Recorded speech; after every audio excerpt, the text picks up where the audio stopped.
வணக்கம் நண்பர்களே, நாம் இன்றைக்கி இந்த வீடியோவில் என்ன ஒரு முக்கியமான தகவலை பற்றி தெரிஞ்சுக்க போகிறோம் அப்படின்னு சொல்லிட்டு பார்த்தீங்கன்னா, சற்று முன் மீண்டும் உயிருடன் வந்த விஜய் சித்ரா அப்படிங்கிற நேமில் தான் இந்த வீடியோ இருக்க போகுது. ஏன் அப்படின்னு சொல்லிட்டு பார்த்தீங்கன்னா, கிட்டத்தட்ட நியர்லி 5 இயர்ஸ் கழித்து விஜய் சித்ராவோட கேஸ் ரீஓப்பன் ஆகி அந்த கேஸோட தீர்ப்பு ஃபைனலாக வந்திருக்குது. இதை பற்றி தான் ஹேம்நாத் அப்படிங்கிற அவருடைய காதலர் அப்புறம் வருங்கால கணவர் அப்படின்னு சொல்கிறவர் வந்து இன்டர்வியூ கொடுத்துருக்கிறாரு.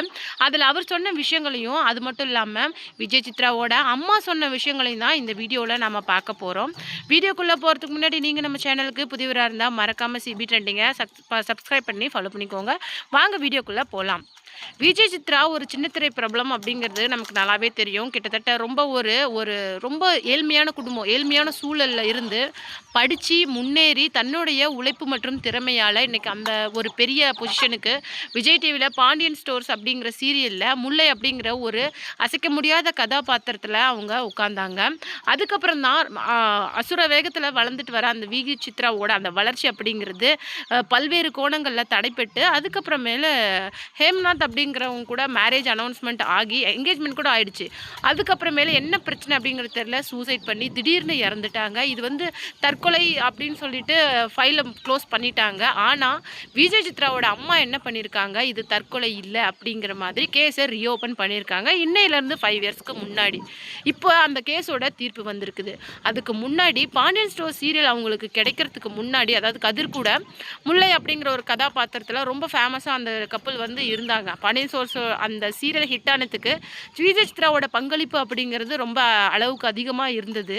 இதில் ஒரு முக்கியமான விஷயமே என்ன அப்படின்னு சொல்லிட்டு பார்த்தீங்கன்னா, விஜய் சித்ரா அப்படிங்கிறவங்க ஒரு ஏழ்மையான சூழலில் இருந்து அதுக்கப்புறம் கொஞ்சம் கொஞ்சமாக முன்னேறி படிக்கும் போதே பிஎஸ்சி கோல்டு மெடலிஸ்ட்டுங்க.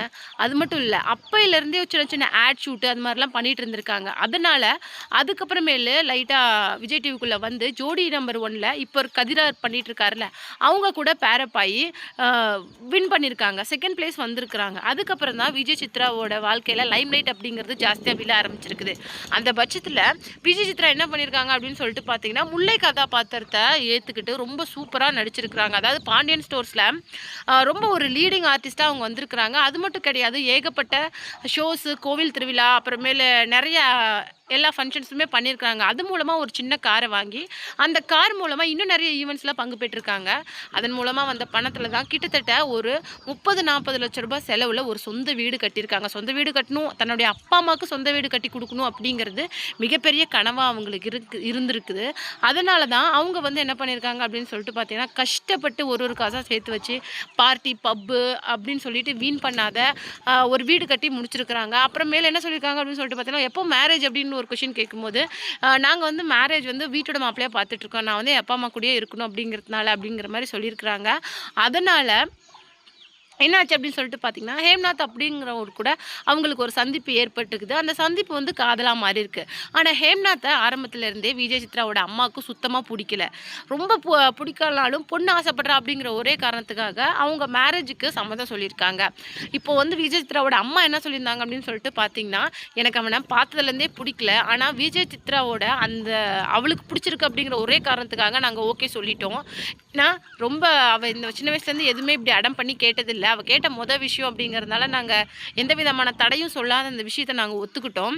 ஆனால் அவங்க என்ன பண்ணிடுவாங்க அப்படின்னா, ஹேம்நாத் வந்து ஒரு 10-11 மணி வரைக்கும் பேசினா அவங்க அப்பா அம்மா கிட்டத்தட்ட அதுக்கப்புறம் 12-1 மணி வரைக்கும் பேசுவாங்க.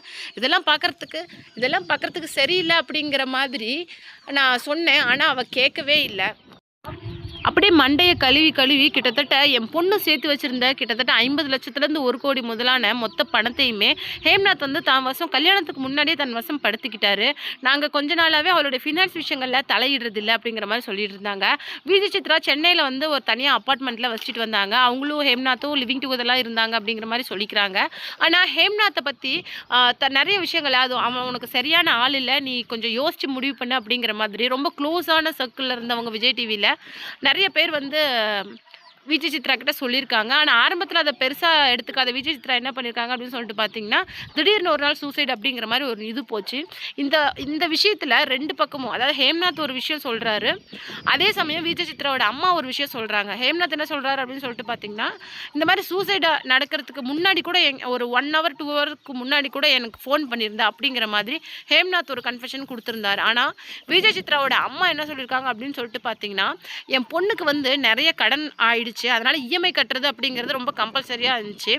ஸோ அந்த டைமில் வந்து மொத்த பணத்தையும் ஹேம்நாத் வந்து தான் வசப்படுத்திக்கிட்டு, அவள் எதுக்காவது பணம் கேட்டால் ஏன் எதுக்கு அப்படிங்கிற மாதிரி சின்ன சண்டையில் ஆரம்பித்து அது பெருசாக வந்து போயிருக்கு. இதை எங்களுடைய சொந்தக்காரங்கக்கிட்டையும் எங்களால் சொல்ல முடியாது. ஏன்னா என்கேஜ்மெண்ட்டே ரொம்ப அஃபிஷியலாக பண்ணணும், யாருக்குமே கூப்பிடாத, அதுவும் ஹேம்நாத்தான தான், அவர் சொன்னதுனால தான் ரொம்ப சிம்பிளாக பண்ணி முடித்தோம். கல்யாணத்துக்கு கூப்பிட்டுக்கலாம் ஆண்டி அப்படின்னு சொல்லிட்டாரு. ஸோ அதனால் அவருடைய பணத்தை எல்லாமே அவள் எடுத்துக்கிட்டா, அந்த பணத்தை திருப்பி கேட்கும்போது அப்படிங்கிற பட்சத்தில் ஒரு சின்ன சண்டை வந்திருக்கு. அப்போ கொரோனா டைம் அப்படிங்கிறதுனால இஎம்ஐ கட்டியே ஆகணும், காரு வீடு இதுக்கெல்லாம் இஎம்ஐ, அப்பார்ட்மெண்ட்டுக்கெல்லாம் இஎம்ஐ கட்டி ஆகணும். அந்த மாதிரி ஒரு இதில் இருந்தால் நான் சொல்ல சொல்ல கேட்காம நிறைய பணம் போட்டு அவள் எங்களுக்கு வீடு கட்டி கொடுத்தா. ஸோ கல்யாணம், அவளுடைய அந்த வாழ்கிற வாழ்க்கை அப்படிங்கிறதுக்கு நிறைய பணம் தேவை. அப்படிங்கிற பட்சத்தில் ஏதோ ஒரு விஷயம் நடந்திருக்கு, அதனால தான் என் பொண்ணு சூசைட் பண்ணியிருக்காளே தவிர அவளாக சூசைட் பண்ணுறது, இது தற்கொலை அப்படின்னு சொல்கிறது வந்து ரொம்ப அபத்தம் அப்படிங்கிற மாதிரி சொல்லியிருந்தாங்க. இன்னும் ஒரு விஷயம் என்னென்னா, இந்த கோர்ட் தீர்ப்பில் என்ன வந்திருக்கு அப்படின்னு சொல்லிட்டு பார்த்தீங்கன்னா, ஹேம்நாத் வந்து சொன்ன மாதிரி இது வந்து ஹேம்நாத் வந்து என்ன சொல்லியிருக்காரு அப்படின்னு சொல்லிட்டு பார்த்தீங்கன்னா, இது தற்கொலை அப்படின்னு சொன்னார்ல, அதே தான் கோர்ட் தீர்ப்புலேயும் வந்திருக்குது. விஜய் சித்ரா வந்து சூசைட் பண்ணி இறந்துருக்காங்க அப்படிங்கிற மாதிரி வந்திருக்கு. இதுக்கு செய்தியாளர்களுக்கு இன்டர்வியூ கொடுத்த ஹேம்நாத் வந்து என்ன சொல்லியிருக்காரு அப்படின்னு சொல்லிட்டு பார்த்தீங்கன்னா, ஆரம்பத்துலேருந்தே நான் இதை தான் சொல்லிட்டு இருக்கேன், ஆனால் அவங்க அம்மா தான் தேவையில்லாமல் இந்த கேஸை ரீஓப்பன் பண்ணி இவ்வளோ பெரிய அலக்கழிச்சலை பண்ணியிருக்காங்க அப்படிங்கிற மாதிரி சொல்லியிருக்காங்க. ஆனால் ஹேம்நாத் அப்படிங்கிறவங்க அரசியலில் பெரிய ஒரு இன்ஃப்ளூயன்ஸ் இருக்கிறவங்க அப்படிங்கிற மாதிரி ஒரு செய்திகளும் அடிப்படுது. அது எந்தளவுக்கு இம்பார்ட்டன்ட்னு நமக்கு தெரியல. ஆனால் விஜய் சித்ராவோட அம்மா வந்து என் பொண்ணோட வாழ்க்கையை சுத்தமாக வந்து நொறுக்கி தள்ளிட்டாங்க. நல்லா வாழ வேண்டிய பொண்ணை ஆசை வார்த்தை பேசி ஏமாற்றி அவளுடைய சொத்துக்களை, அவளுடைய பணத்தை அவளை யூஸ் பண்ணி இந்த மாதிரி எல்லாமே பண்ணிவிட்டு அவளை வந்து அம்போன்னு விட்டுட்டாங்க. என்ன பண்ணுறதுன்னு தெரியாமல் நிர்கதியாக இருக்கும்போது அப்பா அம்மாக்கிட்டையும் சொல்ல முடியாது, இந்த பக்கம் ஃப்ரெண்ட்ஸ் அண்ட் ஃபேமிலிஸ்கிட்டையும் சொல்ல முடியாது அப்படிங்கிற ஒரு தனிமைப்படுத்தப்பட்ட ஒரு சூழ்நிலை தான் இந்த மாதிரி இக்கட்டான முடிவை என் பொண்ணு எடுத்தாளா இல்லை யாராவது அவளை எடுக்க வச்சாங்களா அப்படிங்கிற விஷயம் வந்து எனக்கு இன்னும் குழப்பமாகவே இருக்குது, மர்மமாகவே இருக்குது. இன்னும் என் பொண்ணோட கேஸில் இருக்கிற மர்மம் எனக்கு விலகவே இல்லை அப்படிங்கிற மாதிரி அவங்க ஒரு பக்கம் செய்தியாளர் சந்திப்பில் பேசியிருக்கிறாங்க. இப்போது கிட்டத்தட்ட 5 வருஷம் கழிச்சு விஜய் சித்ராவோட கேஸில் தீர்ப்பு வந்தது தான் இப்போ பரபரப்பான ஒரு விஷயமா போயிட்டு இருக்குது. இதில் ஒரு முக்கியமான விஷயமே, ஒரு நல்ல சின்னத்திரை கலைஞர், கிட்டத்தட்ட ஒரு பெரிய பட வாய்ப்புகளை கைவசப்படுத்தக்கூடியவங்க, கேரக்டர் ஆர்டிஸ்ட்டாக, ஹீரோயினாக, இல்லை சைடு ரோலில் இந்த மாதிரி நிறைய விஷயங்கள் பண்ணக்கூடிய திறமை உடையவங்க இப்படி ஒரு லைஃப் வந்து ரொம்ப வேஸ்ட் பண்ணி தற்கொலை அப்படிங்கிற ஒரு தப்பான டிசிஷனுக்கு போயிட்டாங்க. இது வந்து யாராலையுமே ஏற்றுக்க முடியாத விஷயம். ஏன்னா கதிர் முல்லை அப்படிங்கிற கேரக்டரில், முல்லை கேரக்டரில் நடித்த விஜய் சித்ரா அதன் மூலமாக பெரிய ரீச் கொடுத்தாங்க. அவங்களுக்காகவே ஒரு விமன் பேஸ்டு சீரியல் வந்து நெக்ஸ்ட்டு அவங்க கமிட் ஆகியிருந்தாங்க. அப்படிங்கிற பட்சத்தில் இவ்வளோ கமிட்மெண்ட்டுக்கு மத்தியில் திடீர்னு சூசைட் அப்படிங்கிறது எப்படி வந்துச்சு அப்படிங்கிற கேள்வி தான் அவங்களுடைய ரசிகர்களுக்கும் இருக்குது. நீங்கள் என்ன நினைக்கிறீங்க அவங்களுடைய இந்த சூசைடை பற்றி அப்படிங்கிற உங்களுடைய கருத்துக்களை மறக்காமல் நம்ம கமெண்ட் பாக்ஸில் கொடுத்துருங்க.